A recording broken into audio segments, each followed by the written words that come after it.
Magandang umaga po Sir Ted, Sir Arnold, sa ating mga kababayan. Magandang umaga po sa inyong lahat. Okay, Chairman, sana po kung mamarapatin po ninyo, mailatag lang natin point by point yung inyo pong obserbasyon kung gaano nga ito kahirap sa inyo at ang komplikasyon nito, yung pong mga proposed bills ngayon na pending. Naimbitahan po kayo sa ilang pagdinig. Marami pong mga version dito, may mga nabasa po ako, version po ni Congressman Erice, version po ni Speaker D, Senator Ontiveros, Senator Revilla, Padilla, I'm sorry. Sige po, so pwede bang isa-isahin po natin ano ang numero unong komplikasyon at hirap po na inyong naiisip at nakikinita? Sir Ted, kung inyo pong mamarapating, gusto ko lang pong banggitin ang COMELEC, 100% sumusuporta tayo sa pagkakaroon ng isang anti-political dynasty na batas dito sa ating bansa. Yan po, Sir Ted, ay nakapaloob sa mismong saligang batas, Article 2, Section 26, napakaliwanag po doon. Bawal ang political dynasty, kung kaya nga lamang sinasabi po ng ating batas, ang ating saligang batas, dapat ang Kongreso ang bibigay ng definition nito, ng mga boundaries, ng mga regulasyon at limitasyon. Ngayon po, 21 Sir Ted ang nakapending sa House of Representatives na panukalang batas, at sabi nyo nga po, no less than the son of the President ang nag-sponsor at nag-author po ng isa sa mga panukalang batas, kasama po ang ating buting Speaker of the House. Sa Senado naman po, 6 ang nakapending po dyan na panukalang batas. At syempre po, magkakaiba ang version, magkakaiba ang gusto po nilang patungkulan kung paano i-define ang political dynasty. Syempre po Sir Ted, hati-hatiin po natin para po hindi komplikado sa mga kababayan natin. Ang ibig sabihin ano bang degree daw o yung ng relasyon ang dapat na ipatupad natin sa political dynasty. Kung inyo pong mamarapatin, gusto kong banggitin, ang kauna-unahang anti-political dynasty sa bansa ay doon sa SK Reform Law. Nakalagay po sa batas na yan, Sir Ted, na kung ang tumatakbo sa pagkasangguniang kabataan ay related ng ikalawang degree, lolo, lola, tatay, nanay, dito sa ating pong sa ating national officials, local officials mula sa regional, provincial, municipal, city, barangay, kapag ka-related mismo yung tumatakbong sangguniang kabataan, disqualified si sangguniang kabataan. Sa ating pong Bangsamoro, meron na rin po silang nakalagay na anti-political dynasty. Meron po kasi doon, Sir Ted, na 40 miyembro ng political parties. Ang sabi po, hindi dapat mag-anak ng ikalawang degree din ng relasyon sa kanila. So ngayon po ang usapin, anong degree ba ng relasyon ang naisip ng ating Kongreso? Second degree? Pero may nagsasabi up to fourth degree, pinsang buo nung mismong tumatakbo, bawal. Ang pangalawa pong katanungan, Sir Ted, sino ang disqualified? Yung po bang mismong incumbent, kung siya ay isang incumbent, o yung mismong hindi incumbent? Pagka po ba dinisqualify mo yung hindi incumbent, hindi ba parang dinideprive natin ng opportunity o oportunidad na makatakbo naman sa posisyon o sa pwesto yung hindi incumbent? Tanong, paano naman po kung parehas na incumbent yan? Sino naman po ang i-disqualify ni COMELEC o mananatiling kandidato? Parehas na tumatakbong gobernador, parehas na hindi incumbent, sino dyan? Ang masusunod po ba yung tinatawag, Sir Ted, Sir Arnold, na equity of the incumbent o yung tinatawag palang first to file? Ibig sabihin, sinong unang nag-file? Naku, pagka po nagkagano, Sir Ted, dadami ang ating pong mga nuisance candidates kasi ilang araw pa bago yung date ng filing ng candidacy, nakapila na yung mga magkakamag-anak para lamang umaunsyami ang pagtakbo ng isang kandidatong kamag-anak, o kaya naman nabayaran dahil para hindi manalo yung kanyang kamag-anak. So baka po kasi dumami ang ating mga nuisance candidates. Ang isa pang pinaka-controversial, ano bang level ng jurisdiction? Parehas na national, bawal? Isang national, isang local, bawal? Parehas na local, bawal? At saka at the same time, bawal ba yung sabay-sabay talaga sa isang termino, o ang pagbabawal natin ay yung magkakasunod na termino, yung halimbawa naka 3 consecutive term na yung isang kandidato na tumatakbo at nananalo, yung pang fourth term, bawal ba yung kanyang asawa, bawal ba yung kanyang anak, o bawal ba yung kanyang ama o ina? So yan po yung mga komplikasyon na nakita natin na na problema maliban doon sa concern mismo ng COMELEC na maaaring matalakay natin maya-maya, Sir Ted? Okay, Ang dami agad. sakit sa batok nito. Okay. Chairman, kasi nga po dito po sa version na hawak ko ngayon, halimbawa, ito pong version ni Senator Padilla at maging itong version din po ni Senator Ontiveros, no? Okay. Ang binabanggit po kasi dito, halimbawa, ang sa filing po, no, ng Certificate of Candidacy, yung pong unang maghahain ang dapat na ma-recognize. Yan po sinabi nyo kanina, di po ba? Dito po tayo. So, hindi, alam po naman natin, Chairman, na may mga lugar din na ang mga dinastiya mismo nag-aaway-away. Di ba? Kapatid sa kapatid. Kapatid, Tama po. di ba? Lolo sa apo. May ganun po yan, no? Okay. So, paano po yung diskwalifikasyon kaya kapag po silang dalawa ay naghain ng sabay? Paano ba unang-una yung pagsasabi na sino ba nauna? 8 o'clock nagbubukas ng COMELEC. Ano yan? First, yung unang First sa, to sa file. pila, siya ang una. Kasi dito pinag-uusapan kung sino daw po yung una mag-file, siya ang kwalipikado. Right? So paano, Yes, Chairman, dyan pa lang ho tayo muna sa komplikasyon na iyan. Huwag na ho natin sabihin muna yung mga nuisance candidates na manggugulo, doon na lang po mismo sa mga dinastiya mag-aaway-away.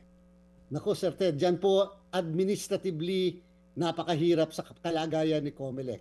Una po, Sir Ted, Sir Arnold, ang magde-determine muna dyan ay kung ano ba yung ipagbabawal na political dynasty ng ating Kongreso. Ang ibig sabihin, para po naunawaan ng mga kababayan natin, kung parehas bang posisyon o magkaibang posisyon sa iisang lokal o sa iisang national. Ano pong ibig ko sabihin? Kung ay pagbabawal ba ay parehas na tumatakbo sa isang posisyon, halimbawa governor, so ang katanungan doon, sino ang unang nag-file? Pagka po ganun, madali po namin yung Sir Ted i-monitor. Kasi yung magpa-file ng governor sa isang opisina lang po namin yon, sa opisina ng Provincial Election Supervisor ng aming pong COMELEC sa local. Pero kung ang pagbabawal ay sa parehas na probinsya, halimbawa, pero magkaibang posisyon, halimbawa, dapat hindi isang governor, hindi isang mayor. Eh siyempre po, Sir Ted, magkaiba yung opisina pagpa-filean yan eh. May magpa-file sa governor, ay doon sa opisinang binanggit ko, at doon naman po sa mayor, ay doon naman po magpa-file sa local COMELEC ng munisipyo. Bago pa po namin makumpara kung yan dalawang yan ay nag-file na magka-separate at magkaibang oras, later pa po yun, Sir Ted, dahil hindi naman po tayo naka-automate sa pagpa-file ng certificates of candidacy. Kasi po meron ding may sa provision po ng mga panukala, meron nga pong pwede kayong sabay-sabay pero iba-ibang mga lugar. Di po ba? Yes No? po, yes po, Sir Ted. May ganun po, no? Meron din pong sinasabi dito na isa lang national, isa lang ang local. So pumili kayo. Meron kang senador, meron kang congressman kasi national yon, at meron kang konsehal, mayor, anuman.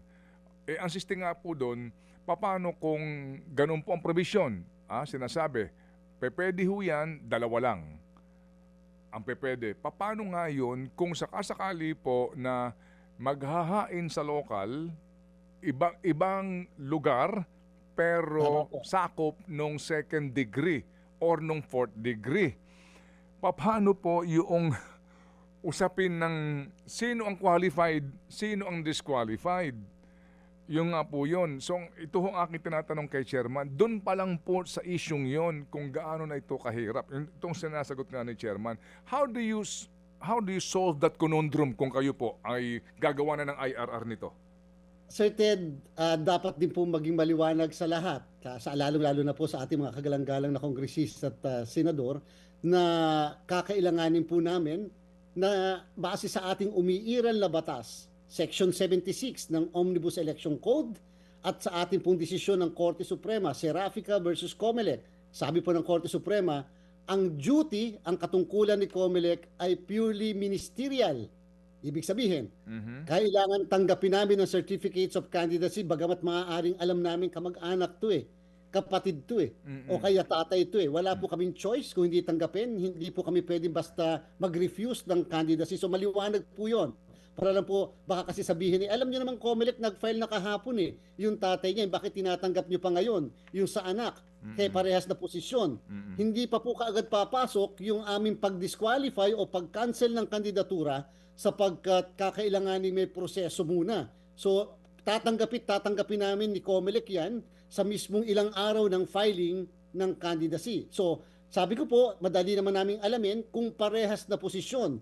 Dahil kung parehas na posisyon, kung ang basehan lang, Sir Ted, ay yung record, kitang-kita kaagad namin sa opisinang yon sino ang nauna. So sana bigyan kapi ng kapangyarihan ng batas, magmoto proprio. Ibig sabihin, kami mismo, wala na magpa-file ng ibang petitioner, wala na magpa-file ng ibang registered voter. Kami mismo, base sa record na nasa amin, nakita namin sa pagkakatatak mismo ng Certificate of Candidacy kung sino una nag-file, pwede na kaming mag-cancel kaagad ng kandidatura.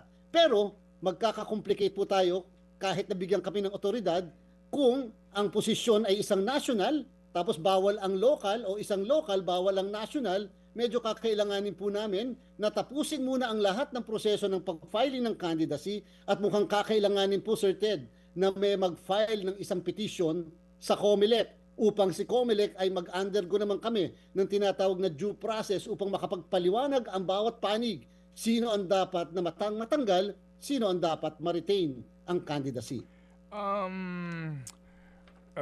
Chairman, dito po sa sa provision po ng panukala ni Senator Ontiveros, the Comelec shall motu proprio or upon a verified petition filed by any interested party, deny due course to any certificate of candidacy filed in violation. Ito nga po yung ating pinag-uusapan, no? Oo. So, pwede daw po motu proprio nga. Pero ano po ang komplikasyon nito sa umiiral ho ba? Ito ho ba ay mag-aamyenda sa kasalukuyan nating Omnibus Election Code at doon sa jurisprudence po ng Supreme Court? Kasi po binabanggit din dito, no? The votes cast for the disqualified candidate, if any, shall not be counted and shall be deemed not counted, and neither shall such candidate be proclaimed nor allowed to assume office. Okay. Yan po, Sir Ted. Go ahead. Ito po ha, para naunawa at maganda po ito para mas maliwanag sa mga kababayan natin para po tayo makatulong sa diskursong ito. So, Sir Ted, meron din po tayong umiiral kasi na desisyon ng Korte Suprema na ilang beses niyong naitanong sa akin ni Ma'am DJ Chacha. Yung po yung desisyon ng Supreme Court sa kaso ng Peñera versus Comelec. Mukhang kinakailangan muna yan bago masagot yung katanungan niyo, Sir Ted, ay ayusin ng ating pong Kongreso. Anong sabi ng Peñera versus Comelec? Na kandidato lang ang isang nag-file ng kandidatura sa isang automated na halalan sa unang araw ng campaign period para po makuha natin ang ibig natin sabihin. Ibig sabihin, nag-file ka ng kandidatura ng 2027 October dahil ito yung automated election ng 2028. Sila po'y kandidato pa lamang, sabi ng Korte Suprema, sa Pebrero ng 2028 sa national position o sa Marso ng 2028 sa local na posisyon. So ang isang katanungan dyan, teka muna pala, kung sila pala hindi pa kandidato, nag-file ng kandidatura ang mag-ama sa iisang posisyon, ay sino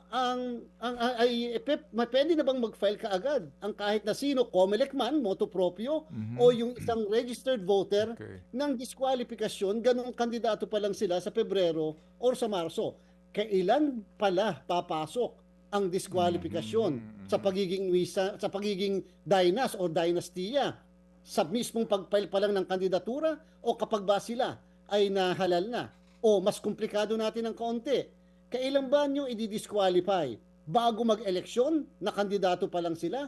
O pag nahalal na, Sir Ted, kung kailan sila pwedeng manumpana at nagkaroon na ng mandato sa tao? Kailangang i-resolve po yan. Sapagkat baka po maya-maya, i-disqualify namin ng kandidato, ang sabi po ng Constitution, public service eh. So ano ibig sabihin? Hindi ka pa nananalo, dinidisqualify ka na. O di violation ng equal protection law of the Constitution.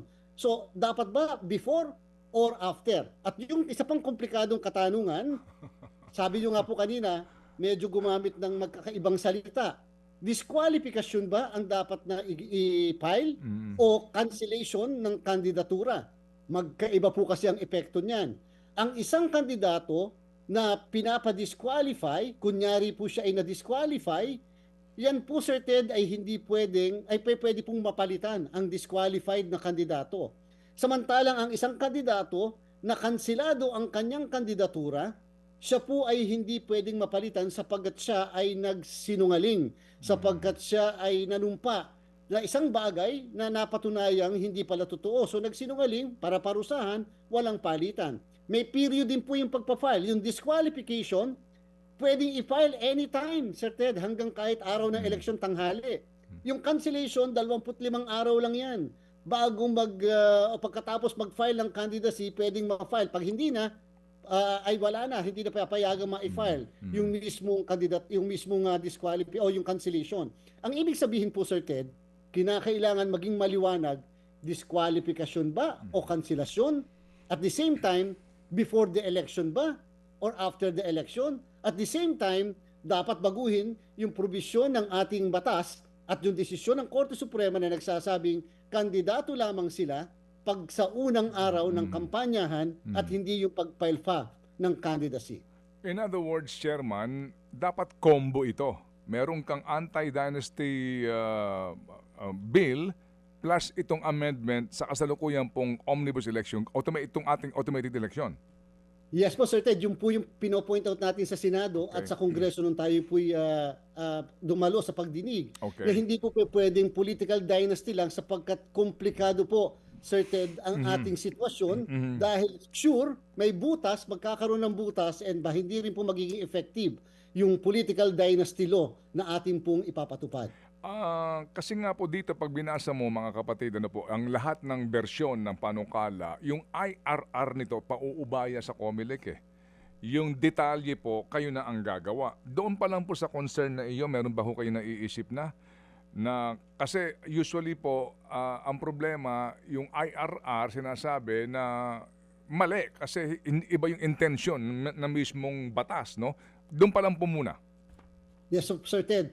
Sa atin po sa pagdinig po sinabi natin sana po wag ibigay kay COMELEC absolutely ang diskresyon sapagkat kami po tama po kayo IRR kinakailangan ito pagliliwanag lang ng nakalagay na sa ating batas. Hindi po pwedeng si COMELEC ay mag-intrude o ika nga tumapak sa kapangyarihan mismo ng Kongreso na parang kami ang gumagawa ng batas. So sana po ang sabi po natin, maliwanag na po sa batas para po kami ay kung paano na lang yung enforcement, yung administration, anong klaseng papel ang kinakailangan namin ipasubmit, ano yung mga forms na kinakailangan ipa-fill up, pero wag po kami bibigyan ng diskresyon. For example po, Sir Ted, nung atin pong ipinatupad yung political dynasty provision o anti-political dynasty provision ng ating pong SK Reform Law, yung para sa sangguniang kabataan, hindi po nilagay doon kung ano ang panunumpaan ng isang sangguniang kabataan na tumatakbo.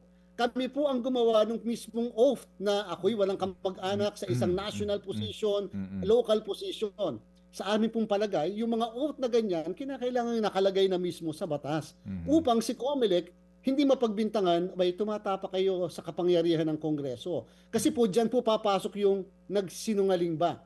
Pagka po kasi nagsinungaling, pwedeng i-cancel ang kandidatura at pag nagsinungaling, ang isa pang tanong, magbibigay ba tayo ng penal clause o yung pagkakakulong dahil sa pagsisinungaling na siya ay walang kamag-anak? Kasi pwedeng sabihin ng isang tumatakbo, in good faith ako eh.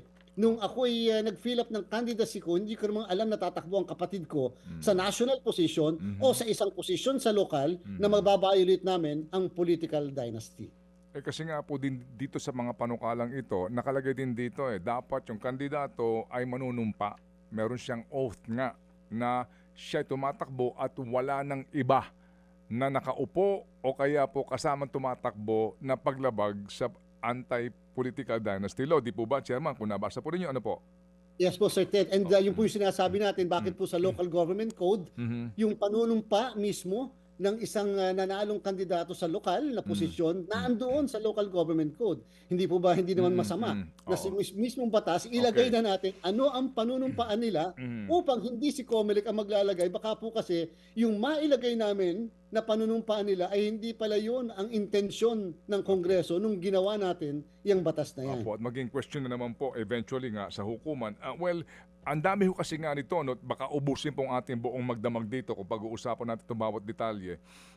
Chairman, yung pong ating balota ngayon sa automated election system natin, ang printing nito kasama na yung pangalan ng kandidato. Hindi po ba? Yes po, Sir Ted. Opo, opo. Kung nag-file po tayo ng kandidatura ng October ng 2027, ang printing po ng balota namin ay Enero ng 2028. Ilang buwan lang magpiprint na ng balota. Aaminin ko po, Sir Ted, alam ko po yung pinupunto ng inyong preliminaries na yan.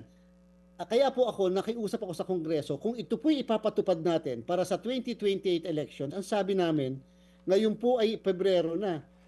Pagkatapos tayo po magpapatupad ng isang batas na talagang historic, kauna-unaan sa ating bansa, mukha pong kinakailangan bago matapos ang taon maipasa ang batas na yan dahil by next year preparasyon na para sa 2028 elections. Next po, kung magpapile po ng kandidatura, Sir Ted, ng Oktubre ng 2027, lumalabas po bago kami mag-print ng balota, libo ang tinanggap namin ng mga petisyon for cancellation ng candidacy dahil sila ay miyembro ng dinastiya. Kinakailangan po pala namin ma-resolve ng November, December bago mag-print ng balota. Talaga pong, Sir Ted, I will be very honest, hindi po namin kayang tapusin yung mismong pag-resolve ng mga kaso sapagkat yung ganitong klaseng kaso, Sir Ted, kakailanganin ng presentasyon ng ebidensya, lalo pa kung mas malawak ang degree ng relationship na ilalagay sa batas na hindi second degree, kung hindi halimbawa fourth degree. That's another complication, yung printing ng balot. Pwede bang maremedyohan yung balota na lang? Kung sakasakali po na manual na ho ba ang tingin doon kapag isusulat mo na yung pangalan ng kandidato? Wala nang pangalan na i-imprenta? Para lang ho, hindi tayo mangyari yung problema ho natin kasi nga sa balota dapat nandun na ho yung listahan ng kandidato dapat muna, kumbaga, yung nandun yung kandidato, lumusot na doon sa lahat ng protesta. Otherwise, nandun pa yung pangalan yan, baka iboto pa yan, magkaroon pa ng komplikasyon. Go ahead po, Chairman. Ted, sabi po ng batas natin, Republic Act 7166, ang eleksyon mula 2010 onwards ay dapat lahat automated election po tayo. Wala sa national and local election. And therefore, walang pagkakataon na ito ay gagawin pong manual na halalan, maliban na lang sa sangguniang kabataan at barangay election na mangyayari ngayong November 2. Ang ibig sabihin po, basta sinusulat na yung pangalan, hindi na po siya automated at kung hindi manual po yan. No choice po tayo sapagkat pag sinulat ang pangalan, hindi po tatanggapin ng makina yan. Ang tatanggapin ng makina, yung mga marka na nilagay natin, halimbawa shading o kaya tatak, doon sa mismong balota po. And isipin niyo po, Sir Ted, pagdating po ng 2028 elections, ang estima ni COMELEC, mga 72 million ang ating pong botante. And therefore, no choice tayo kung hindi talagang i-pre-printed yung mga pangalan sa balota upang yung po yung mga pagpipilian ng mga kababayan natin. Yan po ang dahilan kung bakit natatandaan ng lahat. Mabilisan lang po. Nati-aro kami ng Supreme Court doon sa isang tao na dinisqualify namin dahil nuisance na nagpiprint na ang COMELEC ng 6 na bilyon na mga balota. So ibig sabihin, nag-ulit po kami ng printing muli, Sir Ted. Tayo po yung nasa ng Pebrero na noon nung mag-TRO po ang ating kataas-taasang hukuman. Yan po yung isang issue rin po na pinoproblema ni COMELEC. And therefore, Sir Ted, ang inyo pong punto kasi dapat i-resolve talaga sana ni COMELEC prior to the printing. Paano kung hindi po ma-resolve? Malalagay ang pangalan nung dynasty na yon o yung parte ng dynasty na yan, maiboboto. Ang problema, pag naiboto, i-claim ngayon nung kandidato na yan na may mandato na ako ng tao Vox Populi na to. Opo sinet aside na ng tao ang issue ng dinastiya, yung mismong batas binaliwala, dapat igalang na yung pagkakapanalo ko. Tapos Sir Ted, kahit pa po i-disqualify ni COMELEC ang mismong tao na yan after the election, dahil may jurisdiction pa si COMELEC lalo't local position, Sir Ted, may bagong desisyon ng Korte Suprema. Dito pa lang pong nakaraang taon, Mangungudato versus COMELEC, ang sabi ng Korte Suprema, wala nang distinksyon ang kanselasyon ng candidacy at diskwalifikasyon. Parehas ng effect niyan Pag kinansel ang candidacy o dinisqualify, ang uupo, hindi second placer, inabandona na po. Yung napakatagal ng second placer rule, ang uupo po, Sir Ted, succession. So kung halimbawa, si Mayor ay na-disqualify kahit nananalo, pero wala naman palang dynasty sa definisyon sa lokal, isang national at lokal lang, at ang nanalo yung asawa niyang vice mayor. Yung asawa niyang vice mayor pa rin na magiging mayor, Sir Ted. So parang nabaliwala rin po yung anti-political dynasty law natin. Okay, so alam niyo ho mga kapatid, ang basically po it's too complicated at hindi maaring madaliin. Yan po yan. Number one, di ba, Chairman George, no? Kinakailangan talagang dumaan sa masusing pag-aaral, pagbusisi. Ang sinasabi ng presidente nga kasi, siguro maganda ring optics na hindi, dapat by this next election, ito'y implemented na. By June, Anti-dynasty. dapat pasado na po ito. Ano po ang inyong panawagan ngayon sa lahat? With all due respect sa lahat po. Ako gustong-gusto ko ito, ha? Noong pa ho natin ito advokasya. Pero studying the issue, kung ganun po kakomplikado ito, ano po ang inyong panawagan, Chairman? Pwede po natin pag-aralan yung tinatawag na transition period.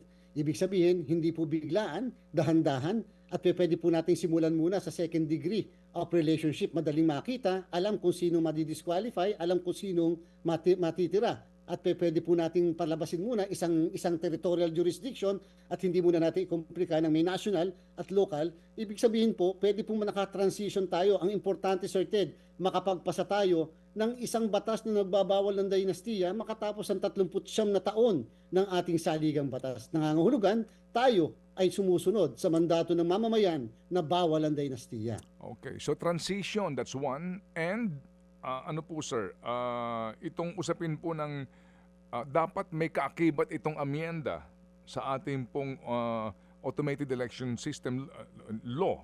Paano po yun? Para lang humaintindihan din po natin at makapanawagan tayo sa Kongreso. Maganda nga po, mauna na muna yung mga amendments na yan dahil hindi naman po ganun kalalaki yung mga amendment na yan.